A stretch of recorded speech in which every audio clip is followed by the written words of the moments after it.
अब अपन hydrogen molecule को लेके उसका एमओटी चेक करते हैं। एमओटी ऑफ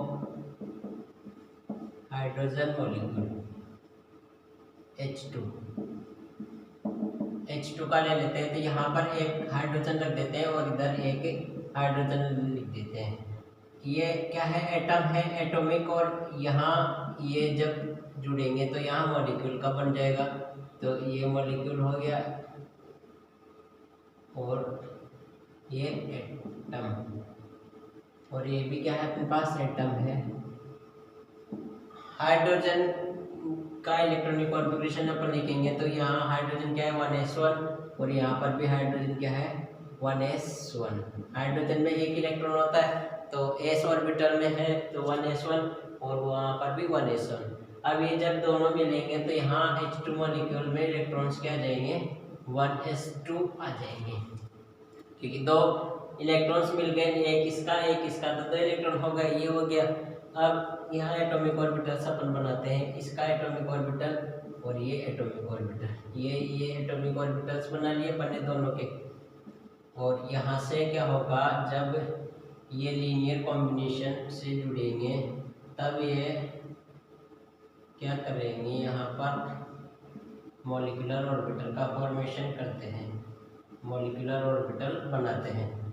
तो ये 1s, ये भी 1s और हाइड्रोजन के है ये एटॉमिक ऑर्बिटल, इसमें एक इलेक्ट्रॉन भरा हुआ है और इसमें भी एक इलेक्ट्रॉन भरा हुआ है।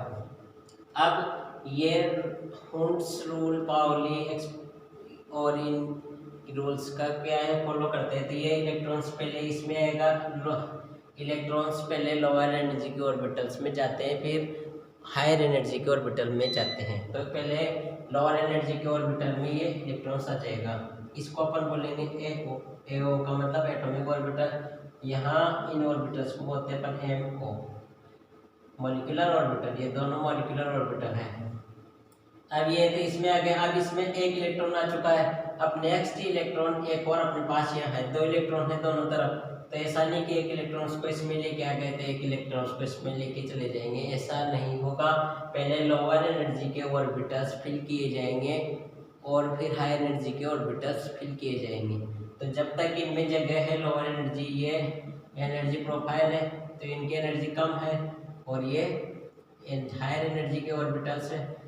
यहाँ पर एनर्जी ऑर्डर लिख सकते हैं, ई एनर्जी नीचे से ऊपर बढ़ रही है तो क्या होगा,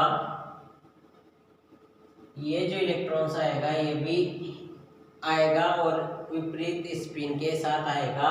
या यहाँ पर भी अपन अगर भरे तो यहाँ पर एक, जैसे ये अप स्पिन में भरा अपन ने तो इसको डाउन स्पिन में अपन भर सकते हैं। तो एक अप स्पिन वाला ऐसे कैसे लेके आ गए, एक डाउन स्पिन वाला अपन यहाँ लेके आ गए, तो पेयरिंग हो गए। अब दो से ज़्यादा इलेक्ट्रॉन किसी भी ऑर्बिटल्स में फिल नहीं किए जाते हैं केमिस्ट्री के अंदर। तो ये जो ऑर्बिटल था बॉन्डिंग मॉलिक्यूलर ऑर्बिटल है, ये एंटी बॉन्डिंग मॉलिक्यूलर ऑर्बिटल है। और यहाँ इसको अपन बोलेंगे सिग्मा 1s। सिग्मा क्या आ जाएगा 1s, क्योंकि 1s ऑर्बिटल है। और इसको अपन बोलेंगे सिग्मा 1s एंटी बॉन्डिंग। अब सिग्मा 1s एंटी बॉन्डिंग क्या है, वैकेंट है, खाली है, इसमें कोई भी इलेक्ट्रॉन्स फिल नहीं किए हैं। यहाँ पर सिग्मा 1s में दो इलेक्ट्रॉन्स है, इस ऑर्बिटल को अपन बोलते हैं BMO और इसको अपन बोलते हैं ABMO। तो यहाँ किसी भी मॉलिक्यूल का एनर्जी प्रोफाइल इस टाइप से बना रहता है। अगर कोई मॉलिक्यूल 2s वाला आ जाता है तो 1s का भी बनता है, उसमें 2s का भी बनता है। किसी में p या b आ जाता है तो p का भी बनता है, वो भी बनाएंगे अपन। तो ये सिंपल एनर्जी प्रोफाइल डायग्राम है हाइड्रोजन मॉलिक्यूल का, H2 का। अब यहाँ अपन इसके एक एक प्रॉपर्टीज चेक कर लेते हैं एक बार में। अब इनकी प्रॉपर्टीज अपन क्या क्या चेक कर सकते हैं यहाँ पर। सबसे पहले अपन यहाँ पर अगर देखें इनका इलेक्ट्रॉनिक कॉन्फ़िगरेशन लिखें,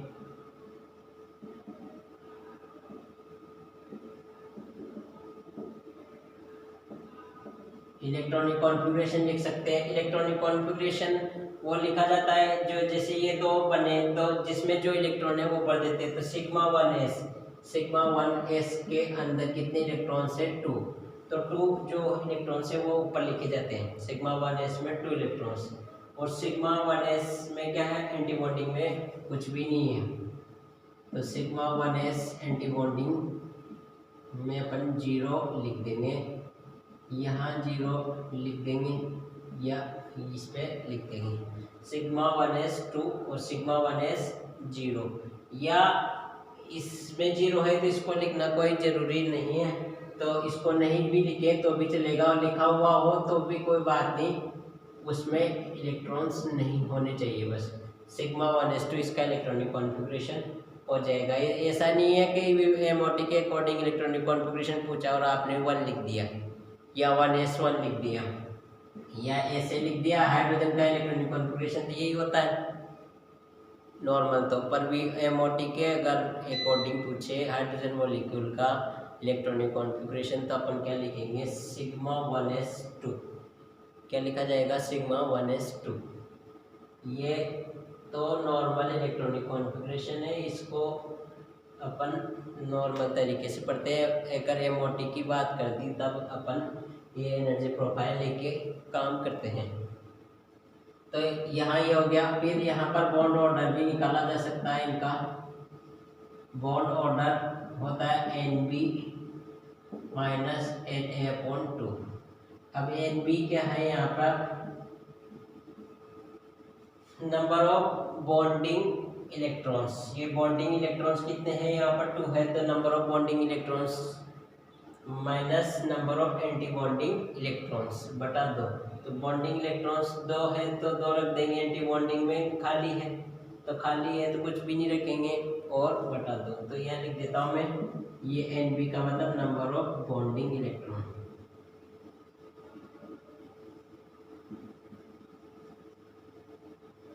और Na का मतलब number of anti bonding electron.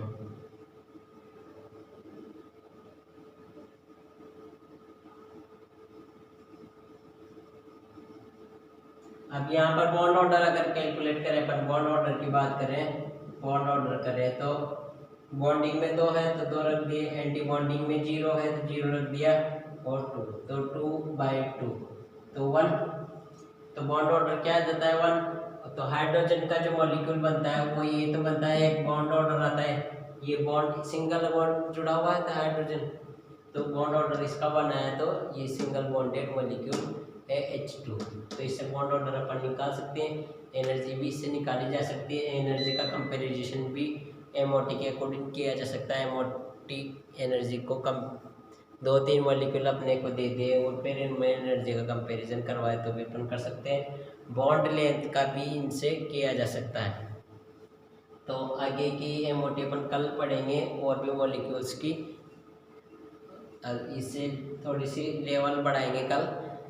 तो आज के लिए इतना ही काफ़ी। Thank you.